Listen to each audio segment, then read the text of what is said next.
Olá, boa noite. Estamos iniciando hoje mais uma live para a honra e a glória de Jesus Cristo. Sempre, sempre, sempre. Hoje a gente vai fazer Jó capítulo 8. E se Deus quiser, 9, 10, 11, vai por aí, vai, né? É, E que bênção estarmos aqui agora nesse capítulo 8. Então vamos pedir a Deus, fazer a nossa oração para entrar na palavra dele, né? Ahm, e aí já iniciar a nossa leitura, tá bom? Por que que a gente faz essa oração antes? Porque a gente está entrando na palavra de Deus. É igual na sua casa, quando você tem visita, que as pessoas avisam antes, ou deveriam avisar antes, ou elas chegam na sua casa e limpam os pés, ou elas chegam na sua casa e tiram os sapatos e entram, ou elas chegam na sua casa com um convite, né? A Bíblia é um convite de Deus para que a gente possa entrar na palavra santa dele. Então é necessário que a gente peça para ele, né? eh, Essa bênção de entrar na palavra que ele deixou, que ele escreveu, que também é um diário dele, para que a gente entenda de forma espiritual, né? Porque a leitura do livro físico é algo que tem acesso a todos, mas espiritualmente falando, não. Por isso que esse entendimento vem de nós entendermos, por exemplo, que todo mundo tem uma alma, mas nem todo mundo tem um espírito, né? O espírito é diferente. Então, a alma, todo mundo sabe que todo mundo tem alma. Agora, o espírito, e a gente estar com o Espírito Santo de Deus, por exemplo, é algo que só pode depois, óbvio, de uma conversão, no sentido, comunhão, né? Com Deus, tá bom? Então, a gente vai pedir essa proteção espiritual e vamos iniciar então. Jesus, obrigada por esse momento aqui. Eu falo por todos nós que estão debaixo do som da minha voz, obviamente. A gente agradece por esse momento de união, a gente agradece por esse momento que o Senhor nos abençoa, que o Senhor nos permite, né, entrar na Sua palavra. É o pão da nossa vida, é o nosso pão diário, é a fonte de água viva, ou seja, tudo que nós necessitamos para o corpo, para o espírito, vem da Sua palavra. A esperança que nós precisamos para que o nosso corpo aqui na terra continue seguindo firme nos nossos propósitos, naquilo que o Senhor tem para nós, vem dos alimentos que o Senhor nos provê, e para o nosso espiritual, vem da palavra que o Senhor também nos provê. Então a gente só tem a agradecer e a gente está nesse momento aqui unidos para que a sua bênção seja entregue a todos nós, a sua permissão seja entregue a todos nós, que os nossos olhos e ouvidos espirituais sejam libertados nesse momento, sejam abertos nesse momento, para que nós tenhamos acesso àquilo que só o Senhor pode nos dar acesso. Que nenhuma outra pessoa, que nenhum outro estudo, que nenhum outro livro externo, que nenhuma outra necessidade consegue nos mostrar.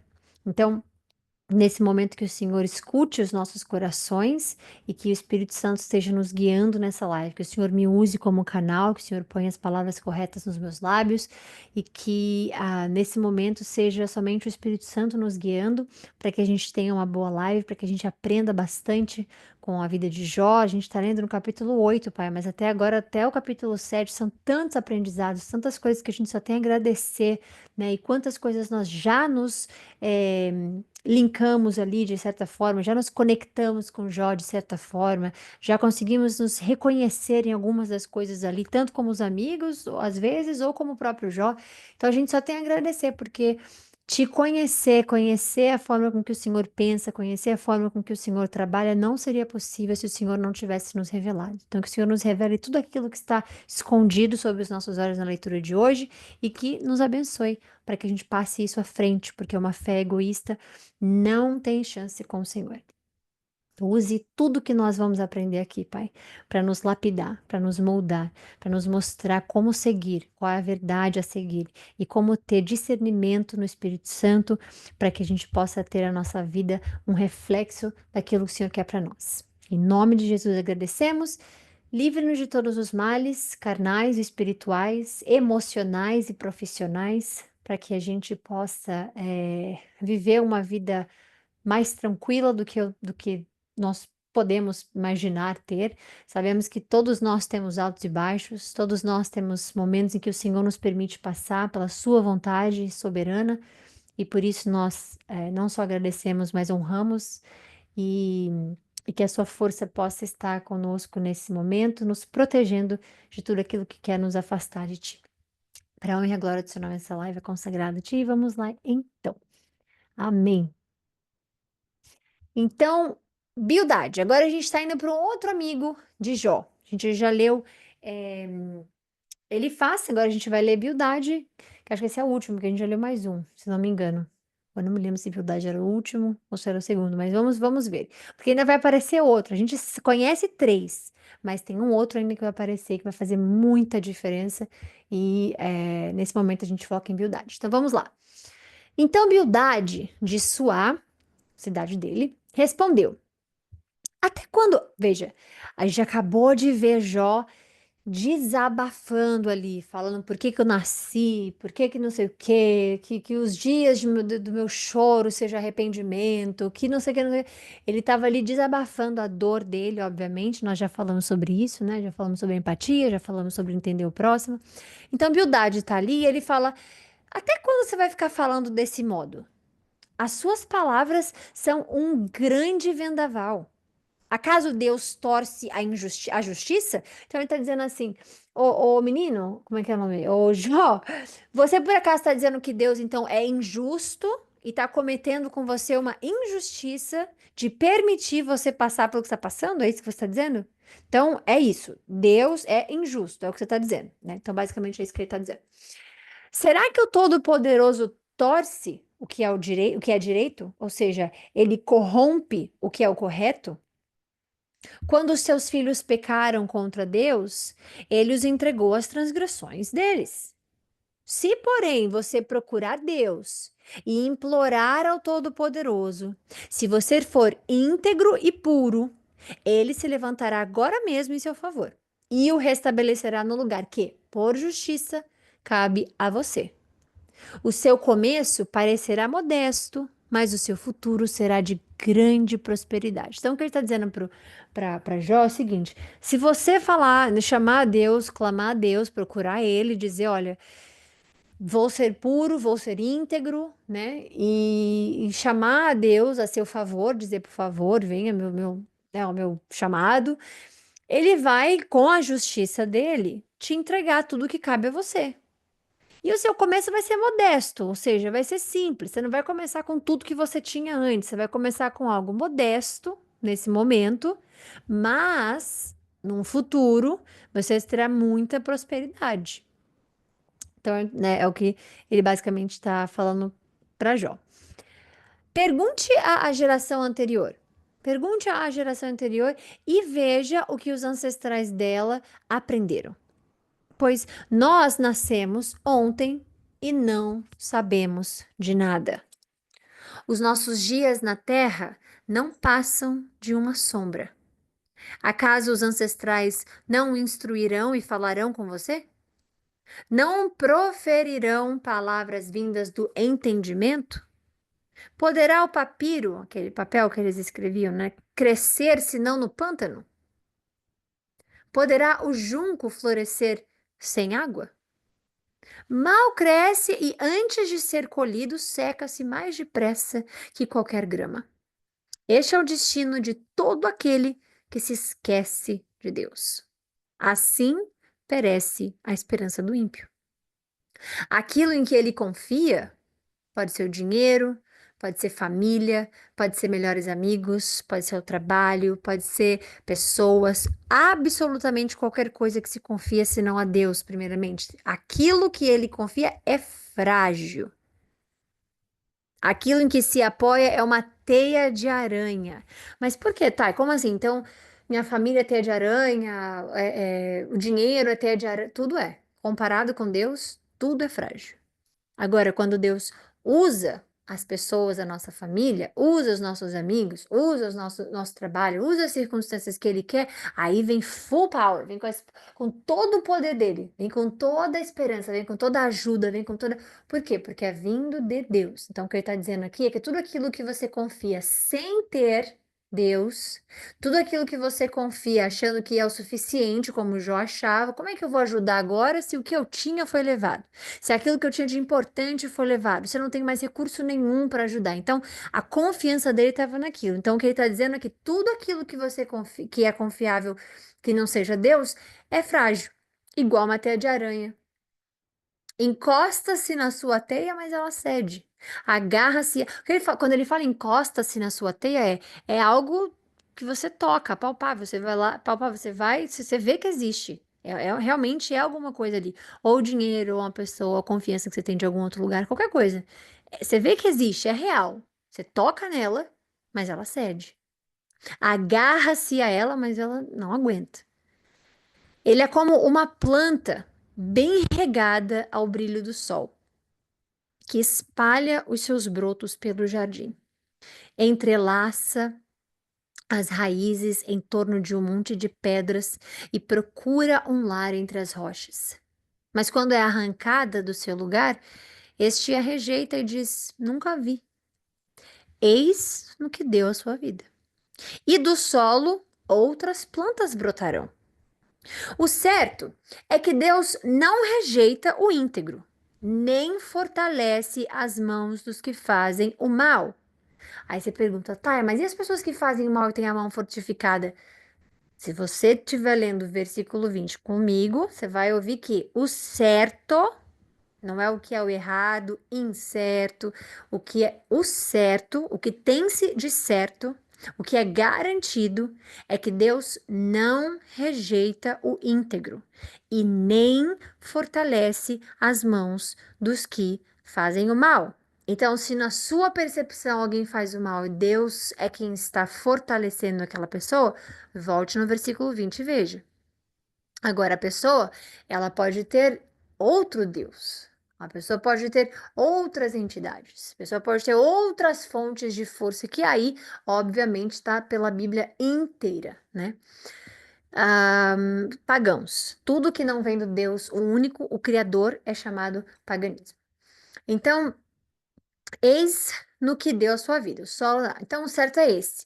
Quanto a você, ele ainda encherá de riso a sua boca e de brados de alegria os seus lábios. E os seus inimigos serão vestidos de vergonha e a tenda dos ímpios não mais existirá. Um dos outros motivos, né, que eu olhava, eu, tá, e pessoa dizendo agora, não eu, tá, lendo o Espírito Santo e tudo mais, mas eu, tá, quando eu lia, né, Jó, eu achava que os amigos dele, eu já falei isso pra vocês aqui, que eu achava que os amigos dele era muito bom, a gente já falou que tem momento certo pra falar também e tudo mais. Mas você vê que o que ele diz aqui é que, veja, Deus pode até te fazer, deixar, permitir o que tá acontecendo, Jó. Mas ele não rejeita o íntegro e não fortalece quem é mau. Ele não faz esse oposto de justiça. Deus não faz essa adulteração do que é o caráter dele. O que significa que, mesmo você agora estando com lágrimas e sem nenhum sorriso nos seus lábios, o que tem para você é muito bom, porque ele ainda vai encher de riso a sua boca quando você diz que você quer morrer, quando você diz que você não tem mais alegria, que você nunca mais terá bênção, que você nunca mais. Saiba que Deus ainda vai encher de riso a sua boca e de brados de alegria os seus lábios. E os seus inimigos serão vestidos de vergonha e a tenda dos ímpios não mais existirá. Então, o que o amigo dele está dizendo nesse momento é que. Esqueci o nome dele, Bildad. O que Bildad está dizendo é que, por mais que ele esteja passando por esse momento de dor, por mais que ele esteja passando por esse momento de sofrimento, que é algo que nós não conseguimos nem mencionar, né? É, Deus vai abençoar depois. Então, o que ele está dizendo, Jó, não pega esse momento que você está passando, que é difícil, beleza, tudo mais, mas assim, esse momento que você está passando agora e rotule isso como a sua vida, não. Porque o Deus que você serve, ele é um Deus que muda as circunstâncias. Ele é um Deus que tira o choro para o sorriso, que limpa as lágrimas para uns olhos radiantes. O que ele está querendo dizer é que Deus não vai adulterar a justiça, que Deus não vai dar para o mal aquilo que um justo e íntegro merece. Então é isso que ele está dizendo para Jó. Então, Jó respondeu: Bem, bem sei que isso é verdade. Como, porém, pode o mortal ser justo diante de Deus?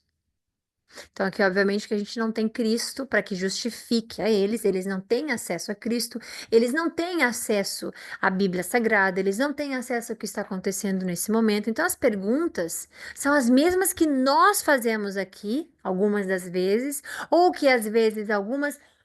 Desculpa, pessoas que não são salvas, né? Perguntam por que Deus deixa isso? Por que que existe guerra? Por que que existe não sei o quê? Por que que Deus. São essas mesmas perguntas. Porque Jó tá passando pela mesma coisa. Serve a Deus, ama a Deus, mas tá passando por algo que ele não consegue entender. Se ele é tão bom, por que que eu tô passando por isso? Então, aqui nesse momento que ele tá respondendo, ele tá dizendo, sim, mas como é que um mortal pode ser justo? Você tá falando aí que Deus é justo e que pro íntegro e pro puro ele vai dar felicidade, mas quem é justo diante de Deus? Ainda que quisesse discutir com ele, não conseguiria argumentar nem uma vez em mil. A sua sabedoria. Isso aqui não é uma leitura somente. Aqui a gente está aprendendo sobre o caráter de Deus.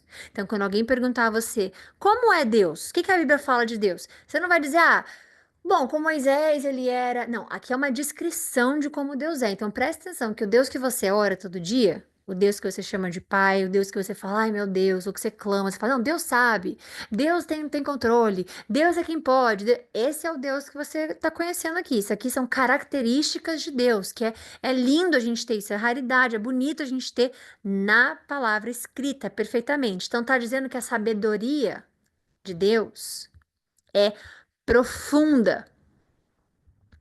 O seu poder é imenso.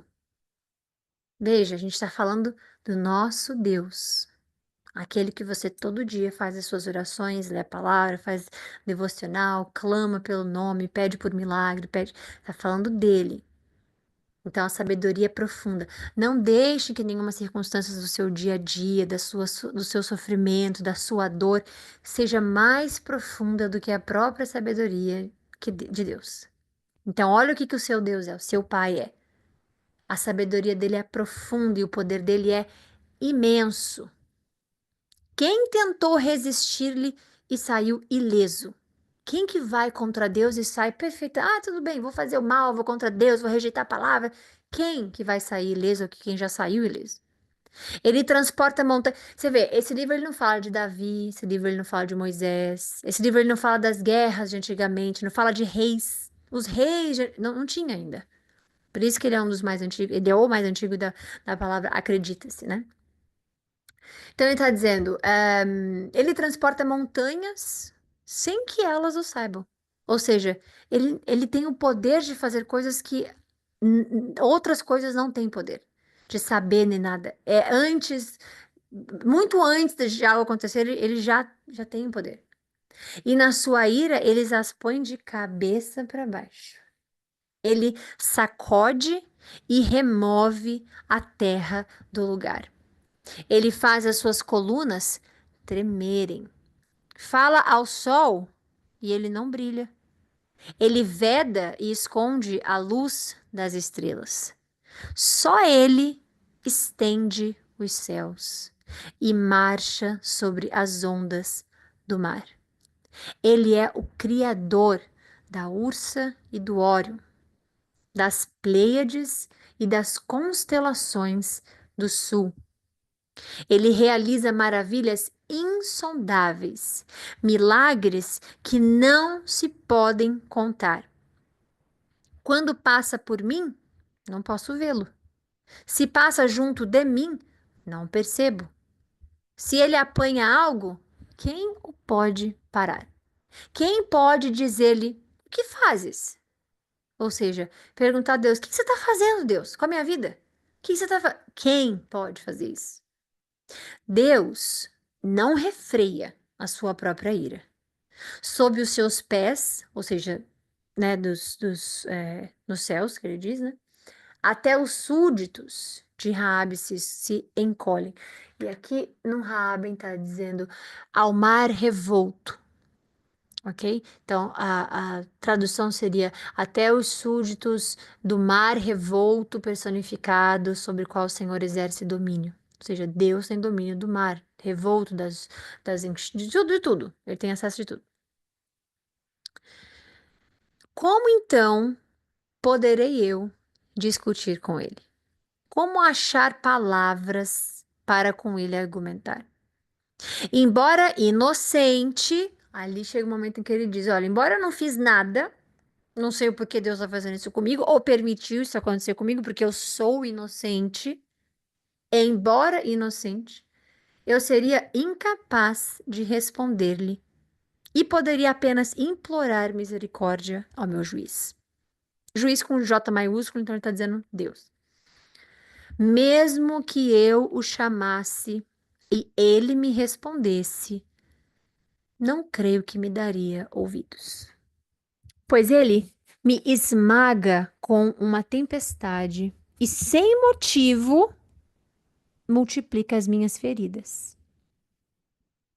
Veja, duas coisas que ele faz aqui. Primeiro, no versículo 15, ele fala: embora inocente, ou seja, Deus está me culpando, me responsabilizando, me castigando, qual que seja a palavra que você queira usar, à toa, porque eu sou inocente.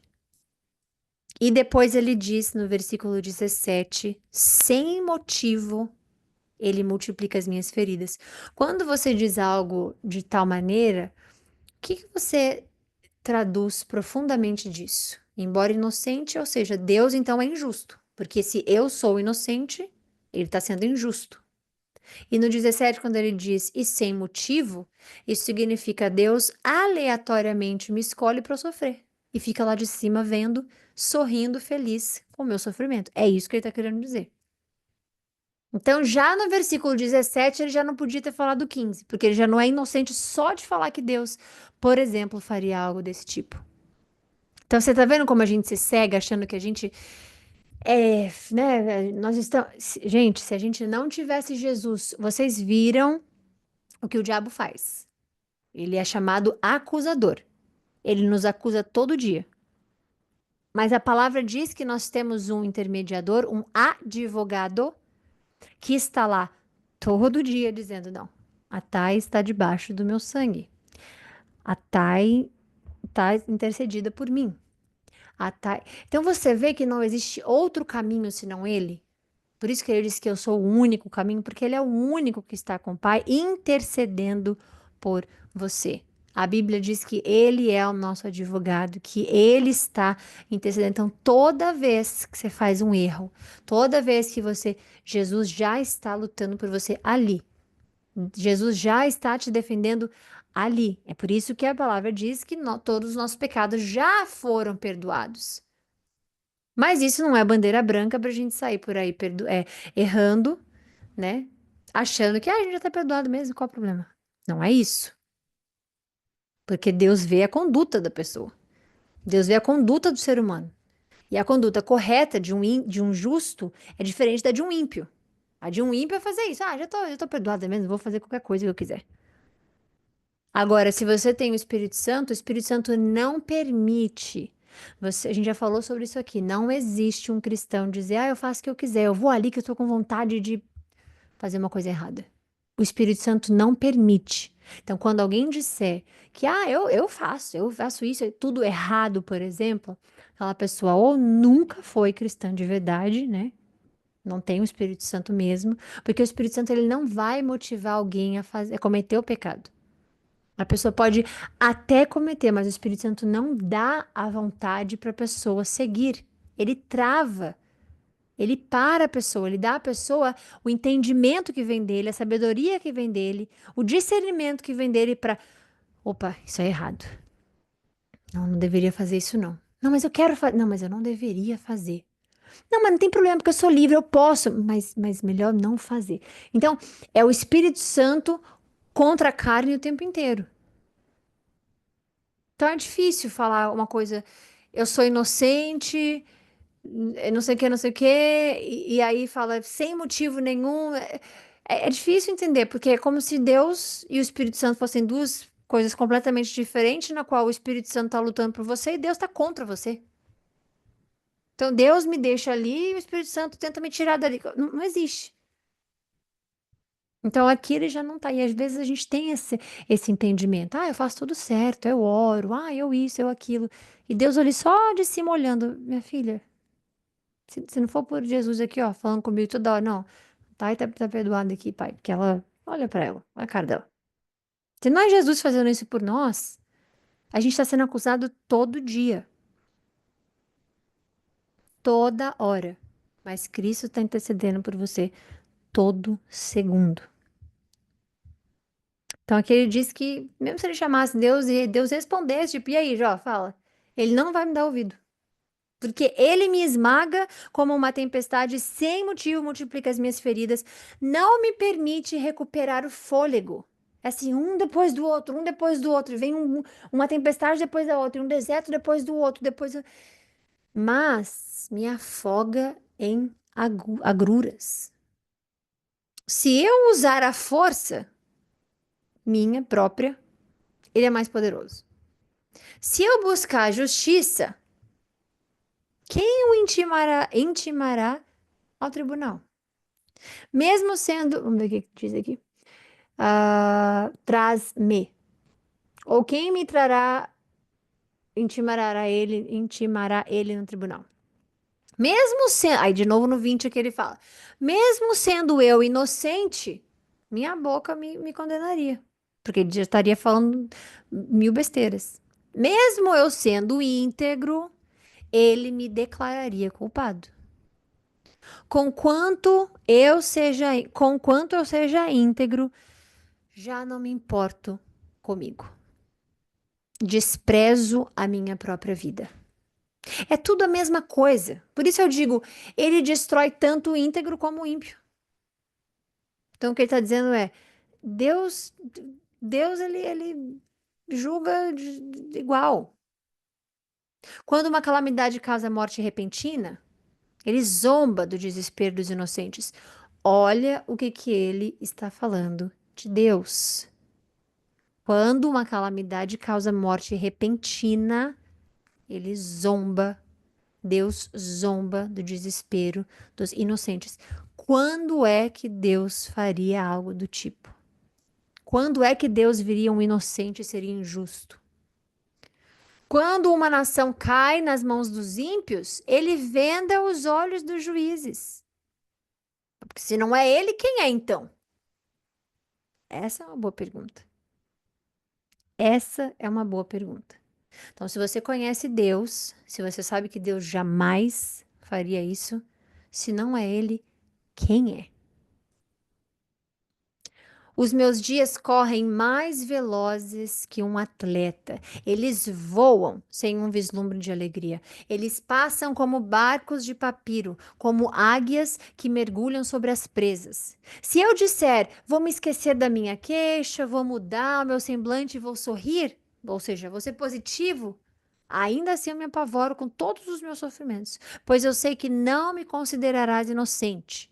Uma vez que fui considerado culpado, por que deveria eu lutar em vão? Errado, porque isso aqui com Cristo não funciona. Imagina se todo mundo que fizesse algo errado dissesse a mesma coisa, porque tem muitos que dizem: ah, não, já pequei demais, Deus nunca vai me perdoar. Não, eu já sou caso perdido, eu já ouvi tantas pessoas assim. Tantas pessoas perguntando para mim ou falando sobre cristianismo, dizendo: não, tá, eu já sou velho, já sou velha, já não tenho mais perdão, já fiz tanto, até parece que agora que Deus vai me perdoar do nada, assim. Isso aqui vai contra o que Cristo é. Até o último dia do seu respirar, Cristo está aberto para perdoar e salvar.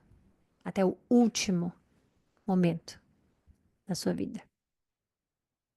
Mesmo que eu me lavasse com sabão e limpasse as minhas mãos com soda de lavadeira, tu me atirarias em um poço de iodo, de modo que até as minhas roupas me detestassem. Ele não é homem como eu, para que eu lhe responda e nos enfrentemos em juízo. Quem dera houvesse alguém que servisse de árbitro entre nós. Cristo, quem dera, Cristo. Para pôr as mãos sobre ambos, aí não. Alguém que afastasse de mim a vara de Deus, para que o seu terror não mais me assustasse. Ah, eu falaria sem medo. Mas não é esse o caso. Então você tá vendo aqui o que acontece, ó? É que ele fala: Vou botar em azul aqui pra você ver, ó. Quem dera houvesse Jesus, que daí eu ia falar sem medo pra Deus. Isso é o que não pode ser feito. Isso é o que a gente acabou de dizer. Ah, Jesus está me protegendo, não vou pecar. Ah, já sou perdoada mesmo, já vou fazer tudo de errado, qual é o problema? É isso o que não pode ser feito. Esse é o pensamento que o ser humano normalmente tem. Então ele diz: quem dera tivesse alguém para ficar ali no meio de nós. Quem é o nosso mediador? Cristo. Aí ele fala: porque se eu tivesse, eu falaria sem medo para Deus. Mas eu tenho medo de Deus, então como é que eu vou falar para Deus? Então é esse o erro que algumas pessoas cometem: achar que porque é cristão, tá perdoado, posso pecar à vontade. Não funciona assim. Vamos lá, capítulo 10. Deixa eu ver. Oba, dá pra gente fazer. Me dá um minutinho, gente. Só um minutinho. Peraí, eu já vim aqui.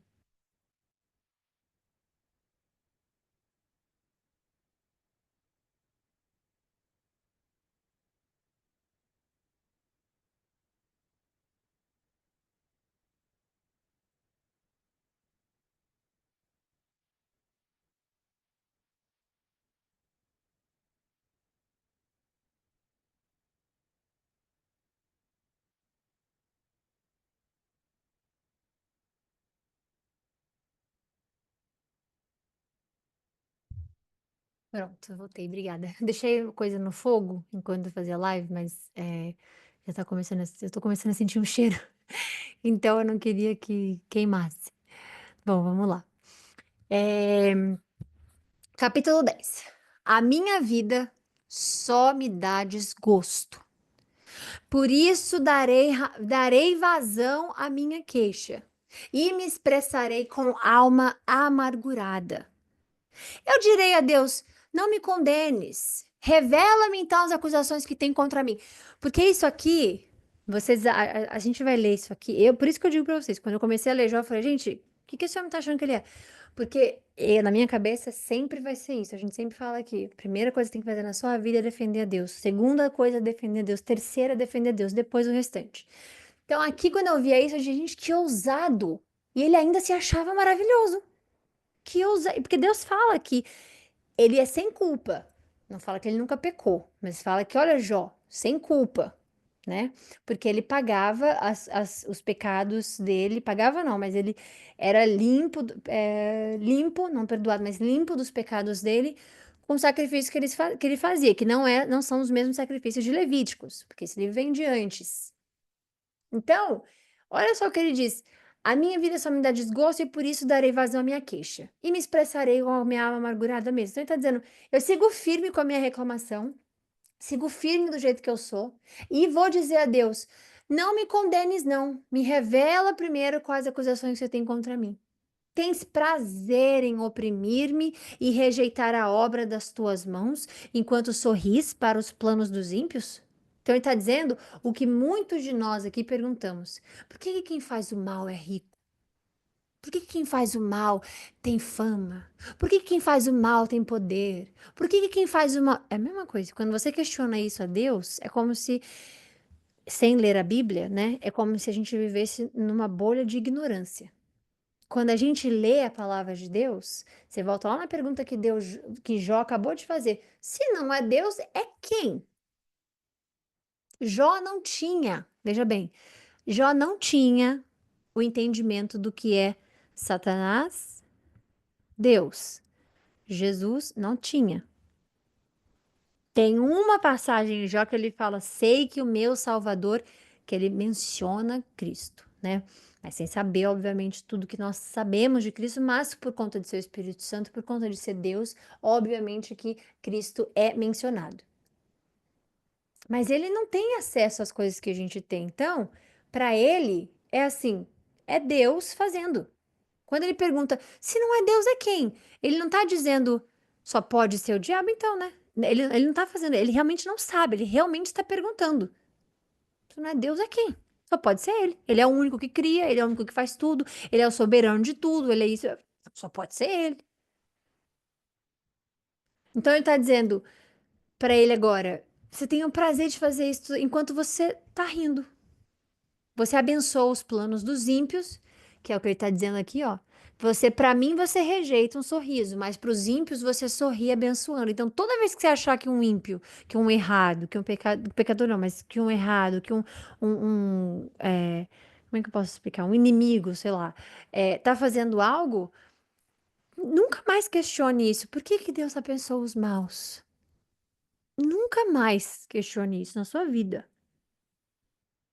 E pode ter certeza que Deus pode permitir que as coisas aconteçam para aqueles que não são entregues a Ele, como Ele também permite aos que são entregues a Ele, mas Ele é justo com os salvos e os não salvos também. A verdade sempre vai aparecer. Deus fala isso, é bíblico, que toda a verdade que está nas trevas vai vir à luz nessa vida ainda. Então, quando as pessoas acham, karma existe, ou então, aqui faz e aqui colhe. Não, troca tudo isso aí por Deus é justo, Deus está vendo, ele vai agir. É só ele. Não tem karma, não tem sorte, não tem. Tudo isso aí inventado por outras religiões, as pessoas adotam aquilo ali e dizem, não, porque religião X diz que karma existe. Religião assado diz que não substitua a palavra de Deus, não existe. Ou é Deus sendo justo, ou é Deus sendo justo. Acabou. Ele vai ser justo com o ímpio e ele vai ser justo com o salvo também, com o íntegro também. Porque faz parte do caráter dele, não faz parte da religião que você acredita.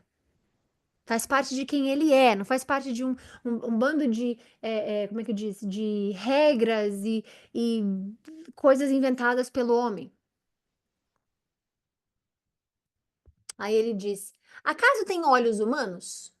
Você enxerga, ele falando com Deus. Mas ele assim, ele tá falando com Deus, mas ele não tá falando com Deus. Ele tá falando com o amigo dele que ele perguntaria isso. Então, assim, não tenha coragem ali de falar na cara de Deus, olhar pra cima e falar, e aí, você, né? Mas ele tá falando com um amigo, ó, porque se eu tivesse um mediador, se eu tivesse alguém que. Eu perguntaria pra ele: acaso tem olhos humanos? Enxergas como os mortais? Acaso não são os teus dias como os do mortal? Ou são os teus anos de vida como os dos homens? Para que investigues a minha iniquidade e vasculhes o meu pecado? Sabes muito bem que eu não sou culpado e que ninguém pode livrar-me das tuas mãos. Foram as tuas mãos que me formaram e me fizeram. Agora te voltaste para me destruir. Lembre-te de que me moldaste como o barro e agora me farás voltar ao pó? Acaso não me despejaste como leite e não me coalhaste como queijo? Não me vestisse de pele e de carne e não me juntaste como os ossos e tendões? Deste-me a vida e foste bondoso para comigo, e na tua providência cuidaste do meu espírito. Mas algo escondeste no teu coração. E sei que era isso que tinha em mente. E se eu pecasse, estarias me observando, e não deixarias a minha ofensa impune. Então ele está dizendo assim: você me criou, você que botou todos os meus tendões, cabelo, meus olhos, meus órgãos, tudo você que fez. Mas aí você tinha alguma segunda intenção no seu coração. É isso que ele disse. Mas algo escondeste no seu coração e sei que era isso que tinhas em mente. Então eu sei que você me fez para ficar me olhando, para ficar como é que diz? Para ficar me guiando ali, guiando não, desculpa, mas para ficar me vigiando. E aí se eu pecasse, você estava me observando e aí você ia e me castigava. Se eu fosse culpado, ai de mim. Mas mesmo sendo inocente, não posso erguer minha cabeça, porque eu estou dominado pela vergonha e afogado na minha aflição. Se ergo a cabeça, tu me caças como um leão e de novo manifestas contra mim o teu grande poder. Apresentas novas testemunhas contra mim e contra mim aumentas a tua ira. Os teus exércitos atacam-me em batalhões sucessivos. Então, por que me fizeste sair do ventre? Agora é uma pergunta que todo mundo faz. Se eu vim para sofrer, por que que Deus me fez assim? Se eu vim para assado, por que que Deus me deixou fazer isso? Se eu sempre, porque a culpa que as pessoas põem é sempre em Deus. A responsabilidade nunca é nossa. Nunca é nossa de largar tudo por ele de não seguirmos os nossos desejos carnais e seguir somente a Ele, tudo é culpa dele. Responsabilidade é dele. Não, ele que me fez assim, então eu vou ser assim. Não, ele me fez assim, eu vou morrer desse jeito. Não, foi ele que escolheu, eu vou ser assim. E não é assim que funciona. Então ele tá falando, se você fez tudo isso comigo, me juntou, me fez ser humano, por que que você me fez sair do ventre? Então, qual é a premissa desse pensamento de Jó? Que é a vida, que é o que você deve ter na sua cabeça também. Que eu tenho, todos nós. Se Deus me botou aqui é para eu ser feliz. Não. Nós já conversamos sobre isso, já falamos sobre isso. Deus nos colocou, não nos co- o primeiro lá atrás, Gênesis 1, a primeira intenção foi que a gente vivesse sem pecado, sem morte, sem sangue, só, né, Jardim do Éden maravilhoso, andando com Deus, crescendo a população. Mas isso foi interrompido pelo próprio homem. Então, se Deus quisesse fazer um bando de marionetes, ele fazia marionete, ele ficava brincando com Adão e Eva lá. Vamos lá, igual a gente brinca com boneco, quando a gente é criança. Pega o bonequinho e fala: Oi, tudo bem? Bom dia. Não, você que vai. Deus faria isso. Mas ele nos deu emoções, sentimentos, um cérebro para raciocinar. Nós não somos irracionais, nós somos racionais, nós pensamos.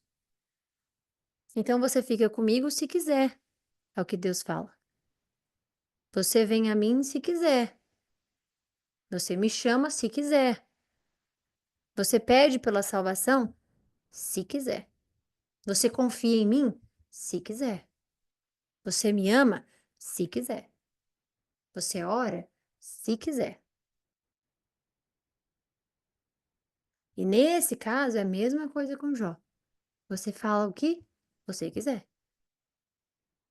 Mas ele vai aparecer e ele vai, como ele fala conosco também. Então, ele não nos colocou aqui para brincar de marionete. Depois que a morte entrou, o único plano dele era redenção e salvação. Então não pense que Deus nos faz aqui, a gente já falou sobre isso. Não, vamos dar a vida da Thay ali. Tan, tan, tan, tan, tan, tan, vamos lá. Ela vai ser maravilhosa, ela vai ter muito isso, ela vai ter muito aquilo, ela não vai ter nenhum sofrimento na vida dela, ela não vai ter nenhum altos e baixos, ela vai passar tudo como se fosse rio passando por baixo uma água passando num rio, tudo fluido. Vamos deixar, ela não vai ter nenhum problema na vida, não vai ter nada para reclamar, ela não vai ter uma lágrima para tirar dos olhos, ela vai ser sempre. Não é isso. Então não é esse o ponto de viver. O ponto de viver é voltar, porque deu errado. Quando ele colocou a gente aqui era para dar certo, não deu. Caiu, a humanidade caiu. A queda da humanidade foi feita em Gênesis, acabou. Então o que que Deus fez? Eu vou mandar escolher um para salvar as pessoas, mostrar quem eu sou para eles voltarem para mim. Vamos lá, Abraão. Vamos lá, Noé. Vamos lá, Davi. Vamos lá, Jeremias. Vamos lá. E o que que as pessoas faziam? Aqui Jeremias, eu quero nem saber Jeremias. Aqui Davi, vamos se rebelar contra Davi. Que Abraão, vamos, cada um vai com o seu. Eu vou aqui para Sodoma e Gomorra, meu tio. Você fica aí. Tá bom, Ló, vai lá. E é isso. Então, desde Gênesis, a única coisa que você tem que focar na sua vida é a redenção e salvação. E se você já é salvo, ajude aos outros a se salvarem, porque Deus não está aqui para dar prosperidade apenas. Ele vai te suportar, ele vai te dar esse suporte na vida, de prosperidade, seja financeira, seja emocional, seja familiar, psicológico, o que quer que seja, para que você viva aqui enquanto resgate para salvá-los. Não você, mas ele, através de você. Então, o foco de Deus não é o gospel da prosperidade, o evangelho da prosperidade que é ir na igreja todo domingo ouvir uma ótima palavra dizendo, ih, vai dar tudo certo. Não, é dizer, gente, ajudem uns aos outros. É por isso que é o mandamento 2, ame o próximo como a ti mesmo, porque se você amar, você vai querer que aquela pessoa seja salva. Você não vai julgar, você não vai querer vingança, você não vai condenar, você não vai amaldiçoar aquela pessoa, você vai querer que aquela pessoa se salve, porque aquela pessoa está perdida, aquela pessoa está sendo levada por quem? Se não é por Deus, é quem? Então, esse é o foco de viver. Agora, enquanto você foca em coisas materiais somente, em como isso vai acontecer, e esquece que Deus pode usar você para algo muito maior, Você vai estar focado nos seus sofrimentos, no seu deserto, nos seus. A Bíblia Sagrada, ela representa transformação, ela não representa abundância financeira. Cristo, que era Cristo, não tinha dinheiro. Mas se precisasse, o poder que Deus deu a ele, ele fazia o quê? Provia. Proveu peixe, proveu pão, proveu moeda da boca do peixe para pagar os impostos, para ser correto. Então ele vai prover.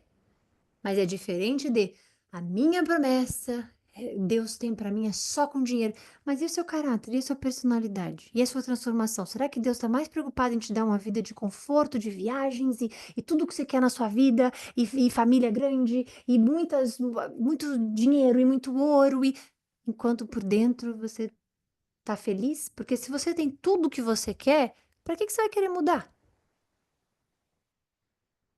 Se você tem todo o dinheiro que você quer, toda a felicidade que se você é Jó, você tem tudo que ele tinha no começo da leitura, tudo, tudo, tudo, tudo. Para que você vai mudar? Precisa pedir a Deus o que mais?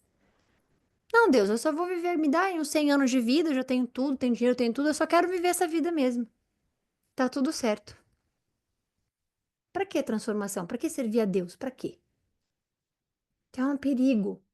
É um perigo ler o livro de Jó sem entender a transformação dentro dele e fora da sua vida. Então ele está perguntando: por que você me fez sair do ventre? Se eu não estou feliz, perdi tudo, não tenho recurso, não tenho dinheiro, por que você me fez para vir para cá? Para quê? Eu preferia ter morrido antes que alguém pudesse me ver. Quem dera eu jamais tivesse existido. Caramba, só porque ele perdeu as coisas dele? É, porque tem gente que é só focada no financeiro, tem gente que é só focada na prosperidade, tem gente que é só focada nas promessas, tem gente que é só focada. Ajudar o próximo a ser salvo, não, porque aqui, gente, é um caminho, a gente não para aqui. Daqui a gente vai para outro lugar. Então aqui é só uma passagem para o lugar onde Deus quer que todos estejam, mas infelizmente nem todos vão estar. Então ele fala: quem dera eu jamais tivesse existido. Ou que eu fosse levado direto do ventre para a sepultura, ou seja, ter nascido morto. Já não estão os fins, os meus poucos dias, não? Ai, afasta-se de mim. Ele tá falando para Deus sair de perto dele. Afasta-se de mim para que eu tenha um instantinho de alegria. Antes que eu vá para nunca mais voltar. Para a terra de escuridão e densas trevas. Para a terra das sombras mais tenebrosas. Terra das mais densas trevas e caos. Onde até mesmo a luz é como escuridão, que é o Hades, que a gente vai falar sobre isso depois. Não é o inferno ainda. O inferno ainda não está aberto. Os portões ainda estão fechados e nós temos a chave nas mãos de Cristo quando ele volta. O inferno ainda não está aberto. Satanás não está, como é que diz? Lá preso para sempre ainda. Ele vai com todos aqueles que escolheram ele. Depois, mas não agora ainda.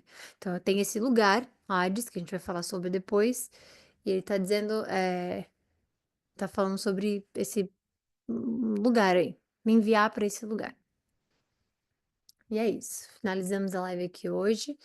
Amanhã a gente volta para a honra e a glória do Senhor Jesus Cristo. Senhor, obrigada por essa bênção de live, que o Senhor nos transforme quanto mais a gente lê esse livro e todo o restante da sua palavra, mas que seja cada vez mais forte no nosso entendimento, para o nosso entendimento.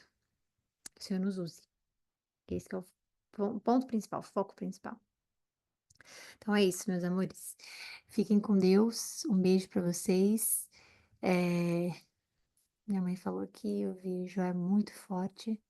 Jó é muito. Eu não sei se você está dizendo que o livro é muito forte ou se você está dizendo que Jó é muito forte de ter muita força pelo que ele está passando. Eu não sei o que você está dizendo, mas. Jó. Jó é muito forte. Jó tá aí, né? Ele é muito forte, entendi. Tá, ele tá tentando ser forte. Eu acho que ser forte. Não sei, preciso pensar nessa resposta. Porque ser forte. Seria manter-se firme também, né? Com Deus. Mas esses questionamentos, a forma com que ele fala com Deus, ali mostra ele mais vulnerável, não mostra ele tão forte assim, não. Mostra ele já. Mas ele mantém firme, isso sim.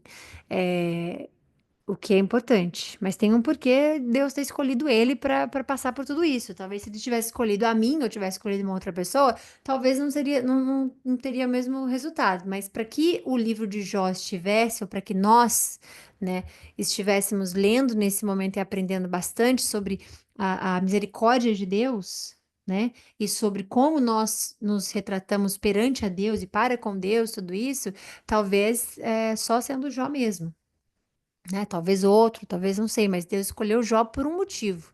Se tivesse escolhido talvez uma outra pessoa, não teria dado isso. Então, acho que ele segue firme. é, E como você está falando aqui, me acabei de ver, mas como humano, obviamente que existem questionamentos, com toda certeza. É isso que faz ele ser humano, né? Ele ser o humano mesmo, que tem as suas dores e tudo mais. Mas é bom que a gente aprenda que são questionamentos, porque, veja, ele está sendo tá com essa empáfia de perguntar, de dizer, ah, me mata, por que que eu nasci? Nananã, até Deus aparecer, porque Deus vai aparecer já já.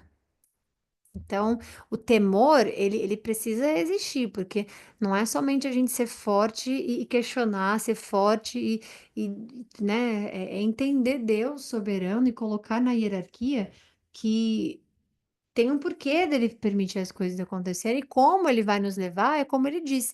A palavra diz que Deus não nos dá peso maior do que nós possamos carregar. A palavra diz, isso não é um ditado popular, isso não é um positivismo, isso não é papo de positivo coach, isso é a Bíblia Sagrada. Deus não nos dá um peso maior do que nós podemos carregar. Então, nós falamos sobre isso na live em que nós falamos sobre o limite, né? Então, Deus, ele é justo na sua balança até mesmo onde nós podemos suportar. Então, nesse momento, ele tá ali só ouvindo Jó, quietinho, e ele vai aparecer, que é a minha parte favorita do livro é essa. Mas eu concordo, ele passa por momentos na qual ele está sendo. Porque o foco da gente entender o livro de Jó, gente, a não ser do que nós já falamos aqui sobre, né? É a transformação. Você vai ver um Jó no início, super seguro de si, super maravilhoso, né, com tudo que ele tinha, né?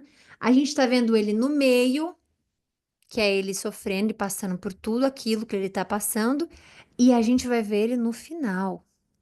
E o Jó do início não é o mesmo do Jó do final. Essa que é a lição maior desse livro, que é a transformação.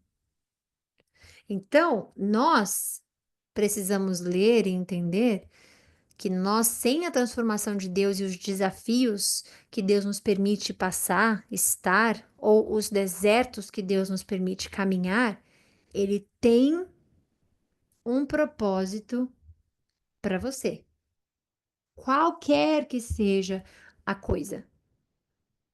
Porque Jó do início não vai ser o mesmo Jó do final. Então, o processo é importante, porque ele começa como um, ele segura firme durante o processo para no final a transformação vir. E essa transformação é o que Deus conta. Essa transformação é o que Deus olha e abençoa. É ele saber que ele pode te deixar no deserto, que você vai se abrir para que ele transforme e que você esteja debaixo do entendimento dele, tá bom? Então é isso. Vamos lá. A Grazi começou a digitar aqui, a escrever. Uma vez ela fez isso na tela, gente. Vocês estão vendo os sinais verdes aqui? Uma vez ela fez isso. Eu vou só finalizar agora a live, tá? Mas ela fez isso e eu achei que. Eu falei, "Ih, Grazi, ela tava muda no coisa. Eu falei, Grazi, você tá escrevendo aí sem querer. Eu acho que tá tocando no celular, não sei, né? Porque ela tava indo pro trabalho, uma coisa assim. Aí logo depois eu apaguei o que ela tinha feito, que tem um botãozinho ali que apaga.